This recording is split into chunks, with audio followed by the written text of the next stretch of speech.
ya memang pohon di Indonesia ya sama dengan pohon di luar Indonesia, sehingga kebangsaan itu tidak bisa dilihat dari pohon yang ada di tempat kita gitu. Jangan lupa pantau terus Mediagram TV. Demikian pun laut dan semua hal-hal indrawi itu kan tidak mencerminkan ya, apa yang dimaksudkan dengan kebangsaan. Kita sebagai umat yang beragama, ber-Indonesia itu nikmat yang luar biasa. Kita bisa bayangkan siapa yang bisa merekayasa alam pikiran kita itu yang sama. Bagaimana mungkin misalnya Sultan Syarif Qadri yang ada di Kalimantan mikirnya sama dengan katakanlah Cut Nyak Dien yang ada di Aceh, sama pikirannya dengan Supomo yang ada di Jawa, sama pikirannya dengan Agus Salim yang ada di Sumatera. Padahal mazhab pemikirannya mereka beda-beda. Bung Karno dengan Bung Hatta itu nggak sama, ya. Tidak 100% sama di dalam memandang semua masalah. Bung Hatta kita kenal dia memiliki keyakinan sangat kuat terhadap ekonomi kerakyatan, khususnya koperasi sebagai sokong guru. Kalau Bung Karno enggak. Bung Karno lebih lebar dia berpikir ketika bicara tentang ekonomi. Walaupun asasnya adalah yang sering disebutkan sebagai sarinah marxisme, tapi juga beliau sebenarnya tidak menentang, ya katakanlah pasar yang terbuka, ya, tapi tetap ada kedaulatan. Artinya apa? Dari sisi madrasah atau mazhab pemikiran, school of thought, para founding fathers kita itu beda. Dari sisi suku bangsa juga beda. Dari sisi agama juga beda. Ada Amaramis, ada IGD di Bali, ya, Agus Salim, Kiai Wahid Hashim. Nah, siapa yang bisa menyatukan demikian banyak ras, suku bangsa, ya, orang-orang pintar dari beragam sekolah pemikiran menjadi satu kehendak untuk merdeka? Ya, menurut saya Tuhan yang Maha Kuasa, Allah Subhanahu Wa Taala. Karena itu bagi saya, teman-teman, ya, harta paling berharga kita sebagai bangsa Indonesia, ya, adalah kebersamaan kita, persatuan kita ini. Intangible asset. Jadi kalau ada orang bertanya, apa sih kekayaan Indonesia yang paling utama? Bukan tangible asset seperti sumber daya alam yang suatu ketika pasti akan habis. Tapi intangible asset itu rasa kita ini satu bangsa, ya. Rasa kita menyatu padahal kita beragam. Nah, ini karunia Allah. Karena ini karunia Allah, maka dia tunduk pada hukum syukur dan kufur nikmat. Kalau dalam misalnya Islam, ya, bahkan saya yakin juga di semua agama sama. Apa arti syukur dan kufur? Ketika nikmat itu mampu dikelola dengan baik, maka dia akan jadi berkah, maka dia akan menjadi modal untuk kita membangun sesuatu yang baik. Tapi ketika dia dikufuri, ya, dia tidak disyukuri seperti seharusnya, maka dia dari nikmat itu menjadi niqmah. Kan dalam bahasa Arab antara nikmat dengan musibah itu bedanya cuma satu huruf. Kalau nikmat itu pakai ain, kalau musibah atau bala, ya, bencana itu pakai qaf. Ada guru saya bilang, ini menarik, ya, dari ain ke qaf itu ada dua, ya, huruf, ya. Ada dua huruf dari ain ke qaf. Dari nikmat jadi musibah itu ada dua huruf. Huruf pertama itu ghain. Ini kita bicara huruf hijaiyah, ya, cara dulu nih. Urusan goin, apa goin itu? Gurur. Gurur itu artinya lupa diri, sombong dan takabur. Mulailah nikmat itu bergeser. Jadi ada egoisme, ada kesombongan. Ketika masing-masing kita merasa bahwa kelompok saya paling berjasa, ketika kita merasa pemikiran saya yang paling benar, ketika kita merasa suku saya yang paling berjasa, ketika kita merasa, ya seperti itulah, ada bergeser. Lalu ketika sudah ada guru, setelah go itu ada fa. Fa itu al-fasad. Fasad itu destruksi, merusak. Jadi ketika kita sudah tumbuh egoisme, ananiyah, egosentris, kita perturutkan ya, kepentingan kelompok yang kita dahulukan, kita lupa kepentingan bersama, maka kita kemudian menciptakan destruksi, kerusakan demi kerusakan. Dan tidak ada kerusakan yang paling fatal bagi satu bangsa yang besar seperti Indonesia kecuali kerusakan yang muncul dari dalam dirinya. Nah, karena itu tantangan supaya tetap nikmat ini menjadi sesuatu yang indah adalah kita harus menghindari dua hal itu. Yang pertama itu adalah ego dari masing-masing kelompok yang ada. Yang kedua adalah hal-hal yang destruktif satu sama lain. Nah, karena itu saya mengajak kita semua. Saya lihat tadi ada anak muda dari remaja masjid, dari ormas, ya, organisasi mahasiswa, organisasi massa. Mari kita letakkan kebangsaan dalam arti rasa persaudaraan itu sebagai sentrum dari semua aktivitas kita. Kita boleh punya ormas keagamaan, tapi sentrumnya adalah semua ekspresi keberagamaan kita harus menguatkan keindonesiaan. Ada nggak ekspresi keberagamaan yang melemahkan ikatan kita sebagai bangsa? Ada. Ketika kita mengintroduksi, mendatangkan ideologi yang pada akhirnya akan merusak negara bangsa kita ini atas nama agama, kita bawa ideologi itu atas nama agama, ya, yang kemudian bukan menguatkan kebangsaan kita, tapi justru memporak-porandakan. Dan ini banyak terjadi. Ya. Saya kebetulan pernah lama tinggal di negara-negara Arab, ya, teman-teman sekalian. Di negara Arab itu mereka hancur lebur. Ya.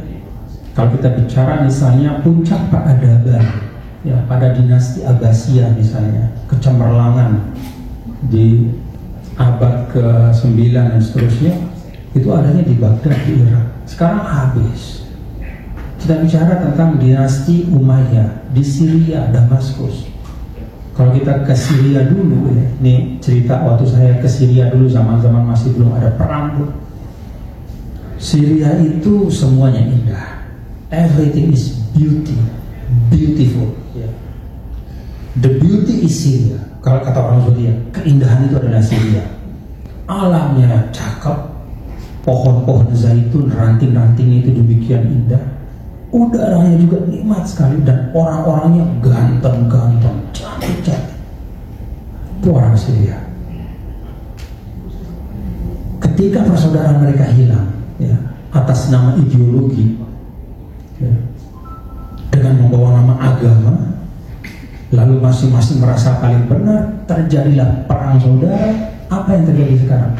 6 juta orang Syria mengungsi. Ada 4 juta ke Turki, ada lebih dari 1,5 juta menyeberang Laut Tengah ke Eropa, ribuan tenggelam di tengah laut. Dan ketika sampai Eropa pun mereka tidak mendapatkan apa yang mereka harapkan, terlunta-lunta sebagai pengungsi. Kenapa? Apakah agamanya hilang? Enggak, agamanya ada tetap. Yang hilang itu adalah kebangsaannya. Kebangsaan selama ini adalah dialog kebanggaan. Kita selalu bangga bahwa Republik Indonesia dengan 17.000 pulau tadi, dengan ribuan budaya, dengan ribuan bahasa dan apa, itu menjadi suatu kebanggaan bagi kita dalam menyatukan dalam suatu negara yang disebut dengan Negara Kesatuan Republik Indonesia. Dialog-dialog ini di awal-awal sebelum kemerdekaan, jauh antara di zaman Syarikat Islam maupun di zamannya perang setelah kemerdekaan, dialog-dialog ini selalu jadi kebanggaan. Bagaimana dulu Agus Salim, tokoh-tokoh, para tokoh itu berdialog, Bung Karno berdialog tentang kebangsaan.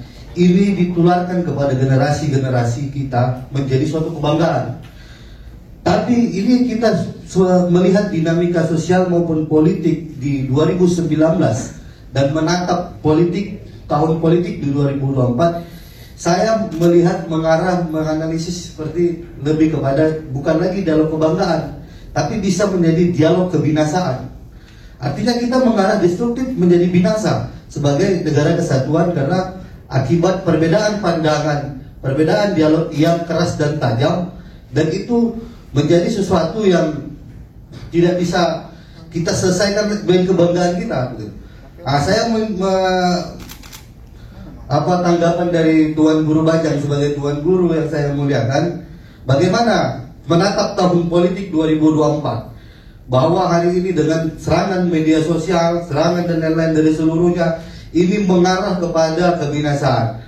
Kalau tetap dijalankan bahwa politik ini akan merasa dirinya benar, ini merasa benar. Mungkin itu saja Tuan Guru. Terima kasih semuanya. Wassalamualaikum warahmatullahi wabarakatuh.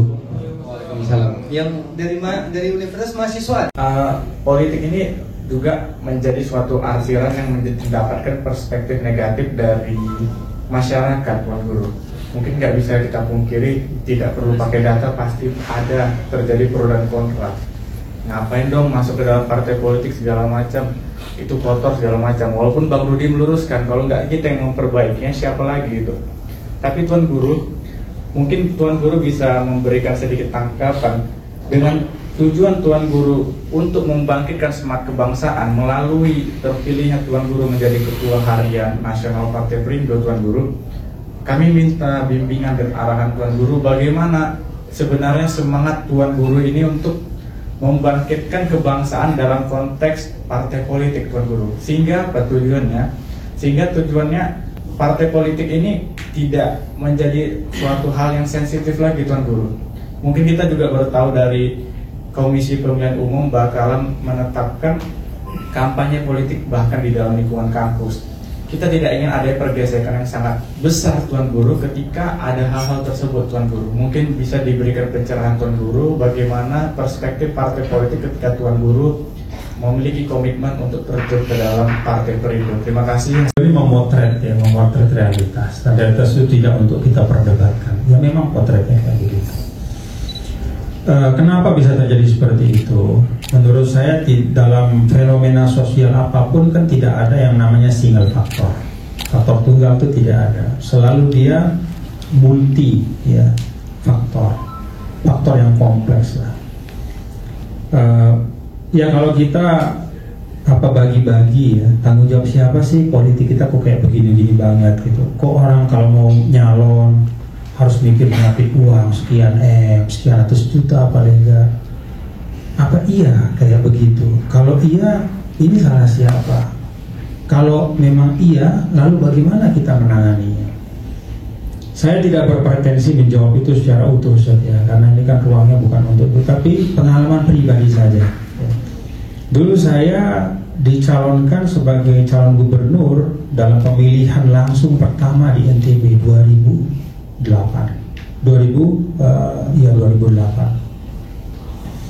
Itu pemilihan pertama. Saya menghadapi incumbent yang sangat kuat. Pertama yang saya lihat ya, kita entah dimulai oleh siapa saya nggak tahu nih. Tapi hate speech atau ujaran kebencian itu sudah sangat biasa di negara kita hari ini.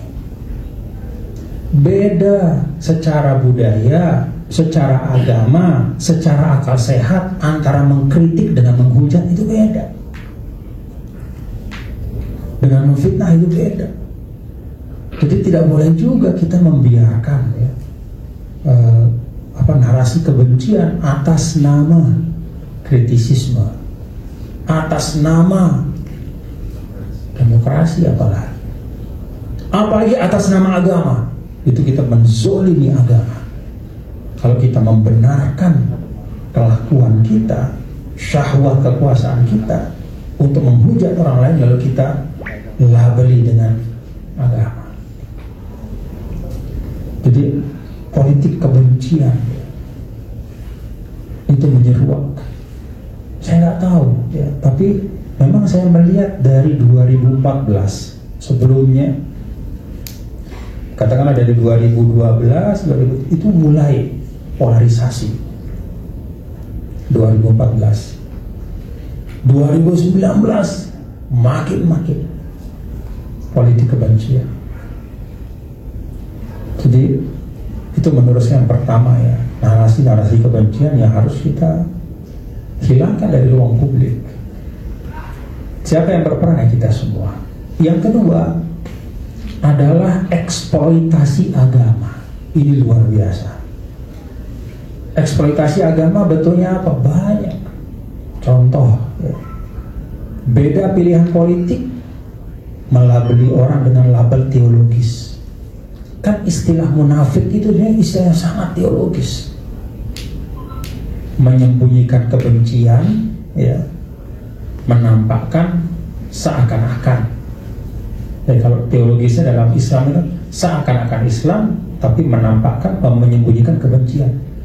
Munafik itu teologis sekali, tapi di Indonesia ini kita tarik dia ke ranah politik praktis, kita labeli orang yang beda pandangan politiknya sama kita, munafik, kafir, segala macam, kurang Islam, lemah iman. Itu semua teologis. Padahal politik itu jelas dalam ulama disebut, dalam rumusan ulama jelas, politik itu ruang muamalah, bukan ruang akidah, bukan ruang ritual ibadah. Jadi nggak ada urusan ukuran keimanan di situ. Apa yang merupakan ruang muamalah? Ekonomi, politik, budaya, berbangsa. Karena itu ketika misalnya Founding Fathers kita menyepakati negara bangsa, NKRI, validitasnya itu tidak kalah dengan misalnya dulu pada saat sejarah Islam, orang-orang dulu merumuskan sistem khilafah misalnya. Itu valid pada zamannya. Itulah ijtihad muamalah mereka. Lalu kita punya ijtihad hari ini namanya NKRI untuk menyatukan kita dari dalam segala keragaman ini jadi satu bangsa. Itu ijtihad kita, kesepakatan kita, sama validnya. Gak bisa mengatakan itu lebih Islami, ini gak Islami. Enggak. Ini ruang muamalah. Dan dalam ruang muamalah Islam itu tidak memberikan panduan yang baku. Misalnya sistem pemerintahan harus kayak gini, sistem dagang harus kayak gini. Enggak. Yang diberikan adalah prinsip-prinsip. Dalam berpolitik misalnya keadilan, kesetaraan, kebebasan, penghormatan hak asasi, dan seterusnya. Jadi mau sistem apa, yang penting di situ ada nilai-nilai yang mulia itu silahkan aja. Nah, ketika kita tidak bisa menempatkan sesuatu pada tempatnya, yang politik, yang mana itu bagian dari muamalah kita tarik ke akidah, maka ruginya melihat bahwa politik ini bagian yang penting untuk membentuk Indonesia ke depan ya. Tetapi ada bagian-bagian yang lain yang juga tidak kalah pentingnya. Kita perlu membangun ekonomi yang kuat. Kita perlu membangun ketahanan budaya yang juga kuat dengan resiliensi yang kuat. Kita perlu membangun kehidupan beragama yang sehat juga. Ya. Nah, ini semua kan bersama-sama dengan politik yang baik, itulah yang mengantarkan Indonesia menjadi Indonesia yang lebih baik. Jadi bagi yang punya bakat berpolitik, mari salurkan ke partai politik ya, masuk ke dalam politik dengan baik, membawa politik gagasan, ya, menjauhkan diri dari politik destruktif. Tapi kalau ingin mengambil wilayah yang lain ya silahkan juga ya, karena sekali lagi politik itu penting, tapi dia bukan satu-satunya. Terima kasih. Assalamualaikum warahmatullahi wabarakatuh.